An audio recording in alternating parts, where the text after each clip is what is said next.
What's going on, guys? Chase on Two Wheels back at Mountain Motorsports in Roswell for our first ride of 2021. And yes, that is a Triumph, and no, Mountain Motorsports does not sell Triumphs. Triumph was nice enough to let me loan this bike out, and I'm gonna have it for like a month or so, but you guys know I got my Mountain First Rider out, so we're here to do a first ride on the Triumph 2020 Scrambler 1200 XE. Should be a good time, might be garbage on the highway. We will find out in today's video. But before we do all that, we've got pretty shots to do. And we also have a keyless entry. So, drop a like down below for keyless entries and let's get started. Good morning, Ryder. Bro, it's not morning, it's noon.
Alrighty, so I tell you guys I'm 5'10", I forgot my inseam, but I am tippy-toe all the way around. So the bike's got 324 miles on it. I will note, we have not had this bike since it had 0 miles on it, and there are user modes. You got rain, rider, off-road, pro, off-road, sport, road.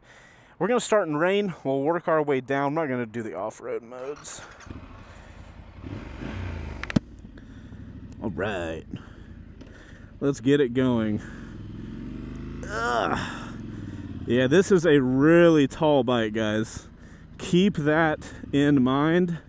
All right, and we are off with our first ride of the year. Woohoo! How exciting. Guys, sorry it took so long to get my first ride done. The weather here has been really nasty lately, and you guys know with the first rides, it's my first time on these bikes, so I don't really want to be riding a bike for the first time in really bad weather. Luckily, the weather turned out to be beautiful today, so we've got a perfect day for this first ride. So guys, we're here on the 2020 Triumph Scrambler 1200 XE. If you're not familiar, the Scrambler class is supposed to be this kind of on-road, off-road hybrid. This bike has got a lot of things going on for it that make it really cool and really suited for off-road. First ride fans will know though, this first ride out is strictly on-road, so that is all we're going to be testing today. Like I said though, Triumph is going to be nice enough and let me hold on to this for a little while, so maybe we can figure out some sort of like off-road area to take it to.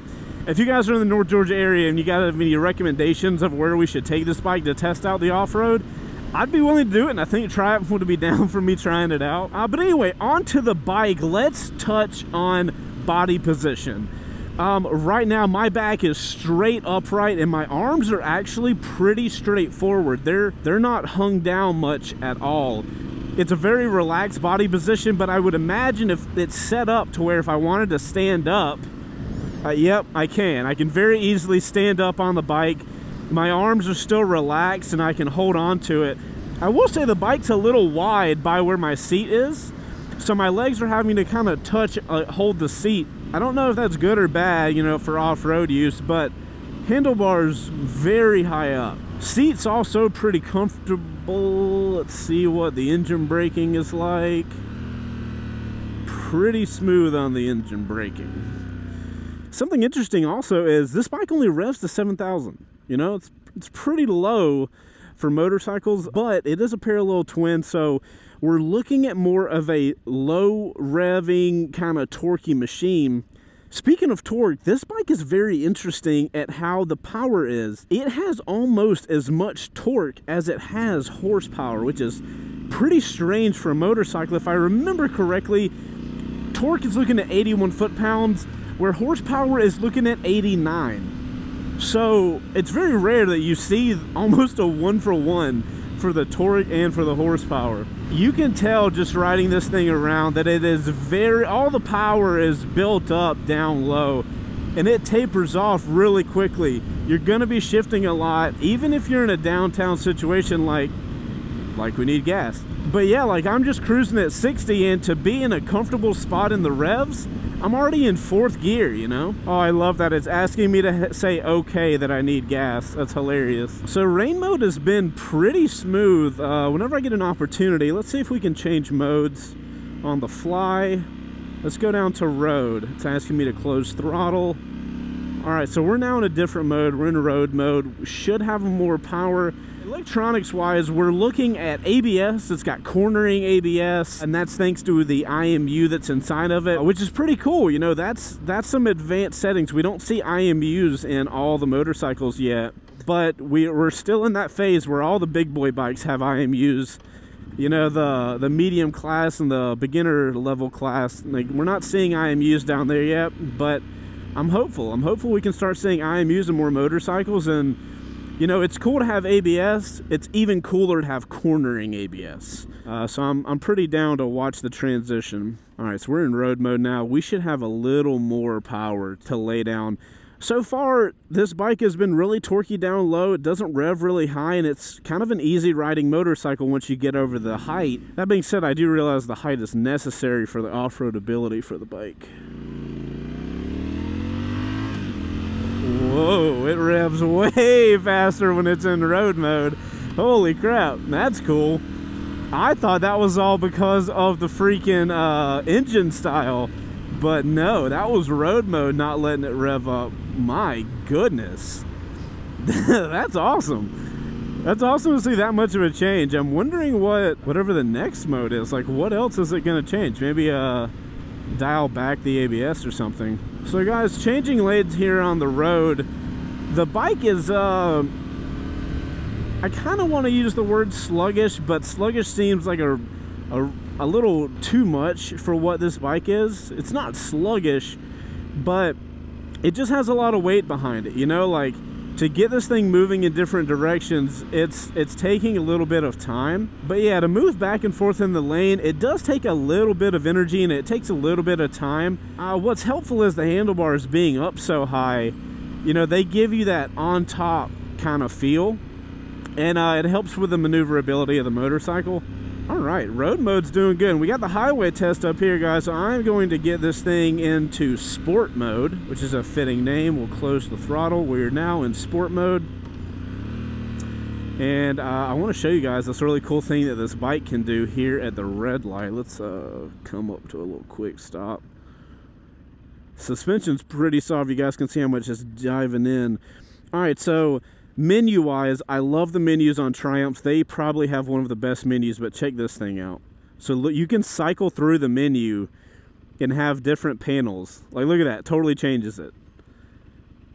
I prefer the other one. I like the RPMs on the main screen, but we can even change it to auto hide info, hide all info, or show all. Now watch, if we hide all info, auto hide all. Okay. This will be interesting. I don't even know. Oh, look at it. It all went away. That's cool. So if you want this minimalist look, you can get this minimalist look. Oh, and it puts the gear in. Oh, man. I feel like Triumph for a while has been leading in the menu game. So from the get, even from a stop and starting to go, I can tell a difference in sport mode. I'm not exactly sure what it changed, but every single one of these modes there has been a drastic difference. One of the crazy things about this bike is when we're sitting here idling, we're at barely 1,000 RPMs, and just because of the road noise, I can't even hear that the bike's going. I've got to rev it up to even realize it's going, which is kind of nuts. I do want to put, if I hit down, can I come back to all the info? Cool. Or no, let's do the auto hide info. I want to have that gas gauge because I'm going to have to get gas on this first ride or else I'm running out. That's the one I like. I like this. All right, guys, we're about to get on the highway for the 2020 Triumph Scrambler 1200 XE. By the way, the XE model, this is the top of the line model. We got Brembo, we got Öhlins all around. We have all the fanciness, and it's coming in at a fancy price of like 15.5 grand or something like that. So we're not cheap, and we don't have a windscreen, so I don't know what this highway is gonna feel like. Let's find out.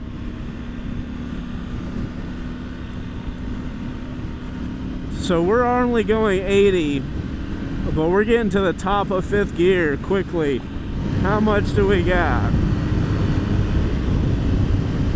Alright, so the buffeting right now is pretty rough. That is not enjoyable at all. Alright, I'm backing that off. I do not want to be riding this thing at 110. Oh my goodness. Okay. So guys, at 110, we're getting, I don't know what the top speed for this thing is. I would imagine it would be the 125, something like that. But the wind is so bad that it feels dangerous at 110. You are, I mean, like power-wise, no problem, right? But usability-wise, if they don't make a windscreen for this, you know, short jaunts down the highway, fine. You know, let's go the actual highway speed. What are we looking at? 65? So let's go 70 and see how that feels. A lot of you guys give me crap for saying the wind is terrible on a bike, but then I'm going like 20 miles over. So this is not bad at all. Cruising down like a little above the speed limit, no issue. So if you needed to commute to work or something like that, totally fine. I don't know if I would travel on this thing at all, unless you had a windscreen. Everything asterisk unless you have a windscreen. It's got that torque to get you anywhere you want to go on the highway though. You just lack that wind protection for sure. I will say, I wish the mirrors were a little bigger. I've got them set up to where I can just see behind me, but they don't really go to the side that much. So I have to do a big head check just to see. I wish the mirrors were in a slightly either better shape or a better position. Alright guys, that's it for the highway. You know, not great, honestly. It's comfortable. Just there's so much wind, it just makes it really uncomfortable. And it does have the power, but we got our big turn coming up. This is not a race machine, but it is a motorcycle, so it should be fun. Ooh, goodness. I don't know if it was the tires or what, but the bike just wanted to lean over a little more than I kind of expected it to in that turn. I'm getting real supermoto vibes with this thing, honestly, guys. It's more fun to ride this thing kind of slow in city streets than it is getting it on the highway. Like, that's where it feels way better. There's a gas station. Let's actually get gas. So I was telling you guys how tall it is, but look at that. I can lean it over just a little bit, and I can totally flat foot. That's how I handle really taller bikes. I don't really like the bike upright and tippy-toed. I'd rather have it leaned over to one side and being able to flat foot. I feel like I have a lot more control at that point. And one of the reasons I'm getting gas on this video is because the gas tank and the cap are pretty cool. So I want to show you guys that. Also, I was having a problem using it earlier. So, alright guys. So, we're going to stop later on and take a look around the motorcycle. But I want to show you guys just this really quickly. So, keyless entry, right? And it has a little pop-out key. And check the gas tank out.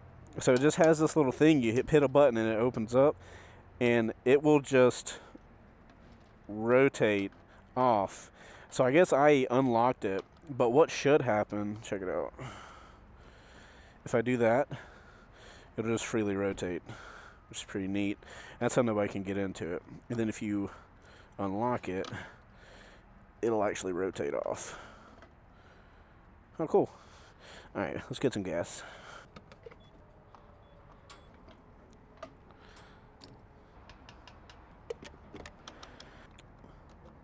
And we are good to go. Let's get back on the road. One of the things I don't like about Triumphs is the clutch thing. You have to pull the clutch in. It's a bit annoying. All right, let's actually get it into what's the next mode?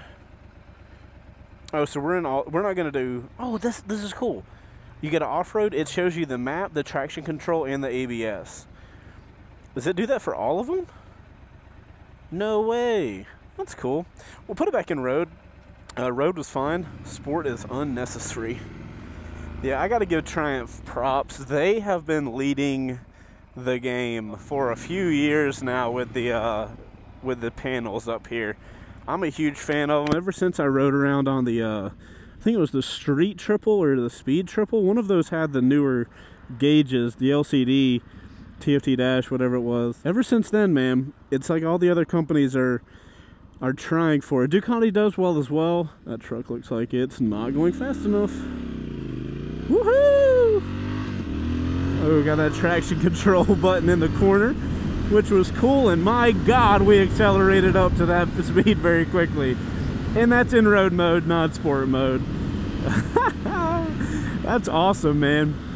So guys, one thing that I'm finding interesting about this Scrambler 1200 is that for the first time in a while, I find myself on a motorcycle that I'm just enjoying riding, and I'm not specifically wanting to do really stupid stuff. For example, the my MT10 that I own, or I'm now own, the shocker, I'll tell you guys all about that in another video, but the Yamaha MT10, when I ride that around, I'm able to ride it normally and have an okay time, but that bike is one of those bikes that just makes you want to do dumb things, you know? It makes you want to throttle up and see if you can float the front wheel. It makes you want to hit a turn harder. This bike, however, this gives me this feeling of like I'm just out like on a pleasure cruise having a good time, which is interesting because I said earlier that this bike makes me feel like my supermoto. You know, the highway is a place you really don't love going to. It's plenty road capable, and it's also off-road capable. So when you're on road, you feel like you're only getting half of what the bike can really do. I get that feeling here, but my supermoto still gives me that, like, you know, I want to wheelie and stuff like that. I'm not really having that here, but I'm still riding the bike like I want to, you know what I mean? Like, it has the power to do dumb things. Like if I want to cut through traffic, I've got this, you know, traction control and ABS and cornering ABS. I've got all of these really cool settings, but riding it like this, it's honestly not as enjoyable as kind of just riding it normal. That's odd for me. I'm the type of guy that I do enjoy kind of more technical riding and riding quickly, and I ride probably faster than I should and stuff. So to have a motorcycle that's not like that is like, oh snap, we might have found something Chase could stay alive on.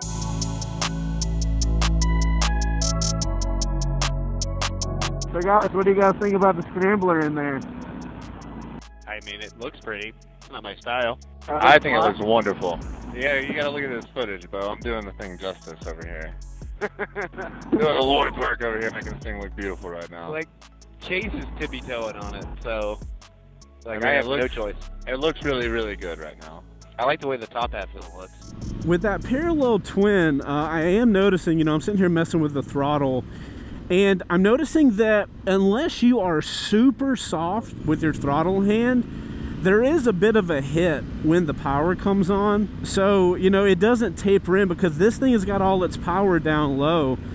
So I'll try to show you guys when we get down here, but there's only like that bit, the tiniest of gaps before the power kicks on, and then you get like a jolt, if that makes sense. It's not, I don't want to say jolt because jolt's a pretty serious word, but watch. Did you see kind of me throw back? You know, now if you're an experienced rider and you know how to control your throttle and your clutch and stuff, it shouldn't be a problem, but it is something to keep in mind of. I'm also noticing these controls, like these I don't really care about because I'm not going to be using those a lot while I'm riding, and that's my throttle hand. But like on the other side here, let's just say I just wanted to put my blinker on. You see how I have to shift my hand? I can't keep a solid grip on the grip, and access the blinkers, the horn, the menu button. I don't really like that they're that far away. I feel like I need to ride this bike with my regular my riding gloves, like the summer ones, to see if my dexterity would be enough to be able to do that. But like, look at that. I can't even reach the front of the blinker to turn it off. Touching on the brakes really quick, you know, like I told you guys, this thing has got Brembos all around. Triumph always puts their bikes out with like high spec stuff, so you're getting high quality brakes. I do feel like the suspension is so soft because of the off-road nature of the motorcycle that when you do apply the front brakes, watch the dive that you get. And maybe that didn't translate well over video, but guys, the bike is doing like that, like hardcore diving in. I will say the rear brake works phenomenal. It's one of those rear brakes, and I'm like, if the bikes that I'm riding around had a rear brake as good as this one, I feel like I would use the rear brake more often. But so far the brakes have seemed pretty well. Again, I'm not really familiar with off-road riding enough to say what type of braking I prefer, so I can't really say if they're good or bad for that. I would imagine they would be okay for it since it's made to be on and off-road. But for a bike that's supposed to be half on-road, half off-road, I've really enjoyed riding this thing around a lot. And I'm still just kind of mystified at how it's making me enjoy riding not in a crazy manner. I really think I'm explaining that terribly, but hopefully I'm not. Hopefully you guys understand what I'm talking about. So let's jump back to body position for a second, guys. Like I said, I'm 5'10". I'm kind of a regular heighted guy, and I do feel like I fit on this motorcycle really well. My legs can grip the tank. I've got plenty of room right here. You know, it's not going to be a lot of technical riding where you gotta grip the tank to hold your body in place and all. It is important to have like a comfortable place for your leg, and this bike definitely has that. One of my other guys at the shop, Luke, has ridden this bike around, and he's a good bit taller than everybody, and he fits on this bike great. So if you are a taller rider, this would be a phenomenal bike to check out. I know you tall guys have a challenging time sometimes finding motorcycles because there's not many of them that are really well suited for y'all's height. This is one of those few ones. All right, guys, time to pull off the road for a hot second and take a walk around of the bike, and let's check out the looks. Let's get vain with it. I dig the gruntiness of a parallel twin, man. There's something about it that's just fun to ride. Popping it into neutral, and boom. And just like that. Alright guys, Scrambler 1200 XE from Triumph. I got to say, my favorite thing is the gas tank. I love this white, I love the line, and I love the retro-y thing. You're not off. I love the retro-y look. If you look at the headlight though, it does have like this kind of futuristic-y look, and also look how big the front tire is. My God, I have not realized that until just now. It comes up to my thigh. That's going to be good for off-roading though. You got the big tire, you got the ground clearance. The guys noticed this other thing too. Look how crazy it is. The chain and sprocket is on the opposite side as it normally is, which is kind of cool. We were talking about suspension earlier. We got Öhlins up front. They are adjustable.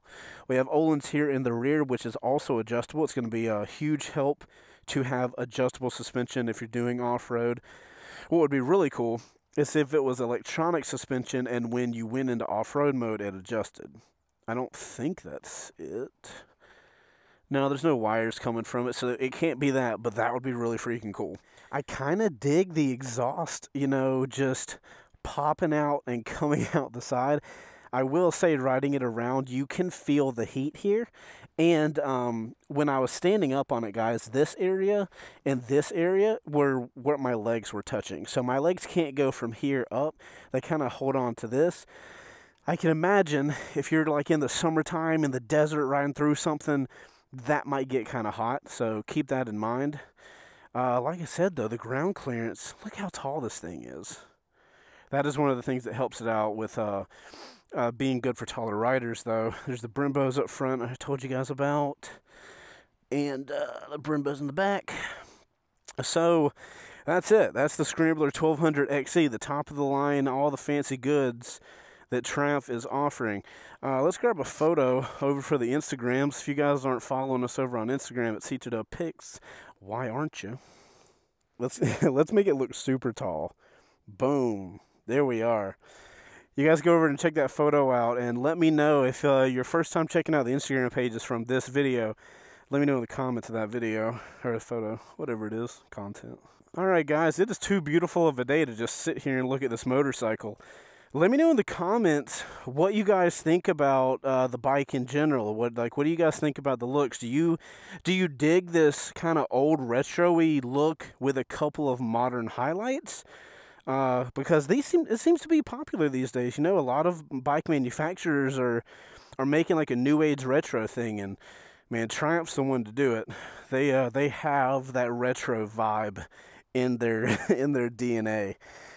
And then, you know, we're talking about a retro bike, and then I'm over here doing keyless entry. You know what I mean? I love it. I love how they mix that kind of stuff. Also, I'm sure Triumph has told me you can do a lot more with this. Let me know if you guys want me to do an entire video on the dash, because supposedly it's pretty technological, and you guys know I'm totally here for that. All right, let's finish this this bike up.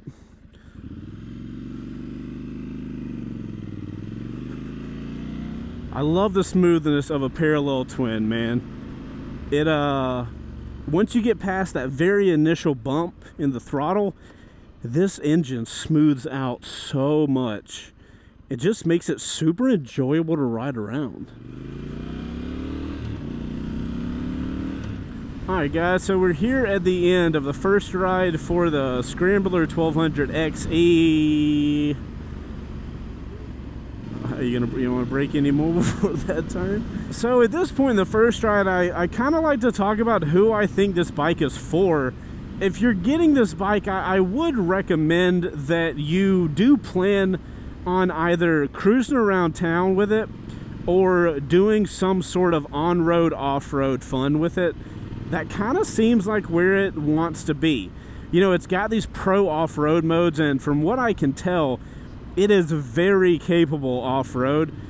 I would be curious to know how it does with how much it weighs, because like I told you guys, here on the road it is a little sluggish, moving back and forth and, you know, leaning over. And I'm wondering how that weight would translate to an off-road environment. If you guys know anybody that has taken one of these off-road, I'd love to watch a video on it just to see how it goes. But that's kind of who I would push this for. Beginner riders need to stay far away from this thing for a couple reasons. One, it's pretty expensive. Two, it's tall, so tall bikes are a little harder to deal with. I don't understand what the Prius is doing. And also, the engine's a 1200. That's a lot of power for somebody to deal with. So you are looking at a motorcycle that's built more for an intermediate to advanced rider. And it kind of is a very specific tool, you know? This isn't one of those jack-of-all-trades motorcycles. This is like cruise around on-road and then go have fun off-road. That's where this bike, I feel like, needs to be focused if you're looking at purchasing it. That's the type of person I would imagine that would grab this thing. Oh, and before we get out of here, guys, let me know what you think about the new Engine Hawk jacket I've got on. This one's just a prototype, but Ruroc, the company that makes my helmet, is also, they just started, or they're about to start, a brand new jacket company called Engine Hawk, and that's what we're wearing right now. It is the legitness. So if you thought I looked fly, that is why. But guys, I'm Chaseontwowheels. Huge shout out to Triumph for letting us borrow this motorcycle. And if you guys got any more specific videos other than this first ride that we should make on it, let us know in the comments and we will try to make it while we have it for a little while. Guys, I'm Chaseontwowheels. If y'all enjoy motorcycle content, make sure to subscribe to the channel. And if you enjoyed this video, hit that like button. I know this bike isn't from Mountain Motorsports, but if you guys are in the market for your next motorcycle, I'll have links for all Mountain's information in the description down below. If you're in the North Georgia area, I highly recommend you guys go check Mountain out. And if anything, just go sit on a ton of motorcycles. They have a massive inventory, and it's really helpful to be able to actually sit on a motorcycle so you can feel how it feels to your body. Hey guys, that's all I got. Thanks for riding around with me. I'm Chaseontwowheels. I'll see you on the next one. Later. Alright, outro crew, what do you guys think about the Scrambler class? This whole like kind of retro-y on-road off-road thing. I don't know if it's the type of bike that I'm looking for right now, But I'm always curious to hear if, you know, where you guys are. We're all riders at the end of the day, which is what's important, but we're all at different stages, you know. Some of us are, you know, really enjoy like highway runs and shit. Some of us are off-road, some of us are cruisers, some of us are super sports. So I like to hear the opinions of you guys just to get a better gauge of like what's the community looking like, and am I gonna hit this truck? Good Lord, man. Oh, outro crew, make sure to put OC in your comment down below. Also, you guys look in the comments, because we put OC in our comments so much. I don't comment on the videos, but when you guys do, I think it's funny because we're getting to the point now where people literally start asking in the comments what's OC stand for. And there's even people that put OC, they just comment OC. Clearly they don't know what they're typing, but nobody knows what OC stands for. So I love the fact that we have this thing going on. We have to continue it. It is too freaking funny to see these people like, yeah, OC, sure. I don't know what that means, but I'm typing it. I love you guys a long time. I'll see y'all in the next one.